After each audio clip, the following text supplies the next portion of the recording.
విని మరచిపోవుట ఎంత నష్టమో జాగ్రత్తగా గమనించండి. విని మరచిపోయేది అసలు అది ఎంత మన ఆత్మకు హాని కలుగు చేస్తుందో గమనించండి. విని ఎందుకు మరచిపోతున్నామో ఎప్పుడైనా ఆలోచన చేశారా?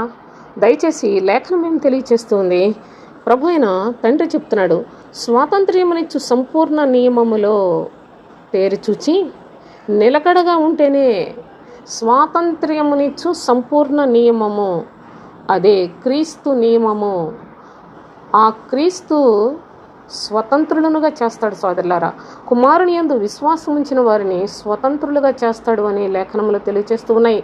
కనుక క్రీస్తుని గురించి, ఆత్మ నియమమును గురించి, పరలోక నియమమును గురించి తెలుసుకున్నవారు స్వాతంత్ర్యమునిచ్చు సంపూర్ణ నియమమును జాగ్రత్తగా తేరిచూస్తే, దానిలో స్థిరమైన మనస్సుతో జీవించినట్లయితే అట్టివారు వాక్యాన్ని విని మర్చిపోరట.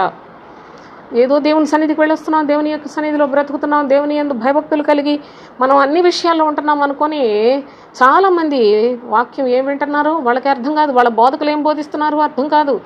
వినిన వాక్యాన్ని వెంటనే మర్చిపోతారు. దానివలన మనిషిని యొక్క జీవితంలో చక్కని ప్రవర్తన ప్రవర్తించాలన్నా, యథార్థంగా బ్రతకాలన్నా, ప్రతి విషయంలో తను తాను భద్రపరుచుకొని దేవునికి అనుకూలంగా జీవించాలన్నా చేతకాని పరిస్థితిలో ఉన్నారు.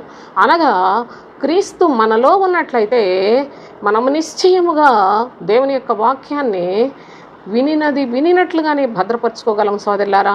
వినిన వాక్యము మనలో కార్యసిద్ధి కలుగు చేస్తుంది, మనలను స్థిరులుగా చేస్తుంది, మనలను శక్తివంతులుగా స్వతంత్రులుగా చేస్తుంది. కనుక అట్టివారమైతేనే మనము చక్కగా ప్రభు యొక్క సత్క్రియలను చేయువారిగా ఉంటాం. ఆ క్రియలో మనము ధన్యులమవుతాం సోదరులారా. మన ఇష్టానుసారమైన క్రియలు చేసుకోవటం వలన మనకు హాని కలుగుతుంది.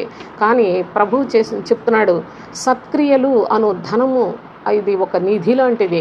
ఆ యొక్క సత్క్రియ చేయాలి అంటే మనము క్రీస్తు వారమై ఉండాలి, క్రీస్తుని పోలి జీవించాలి, క్రీస్తు యేసు కలిగిన మనస్సును కలిగి ఉండాలి.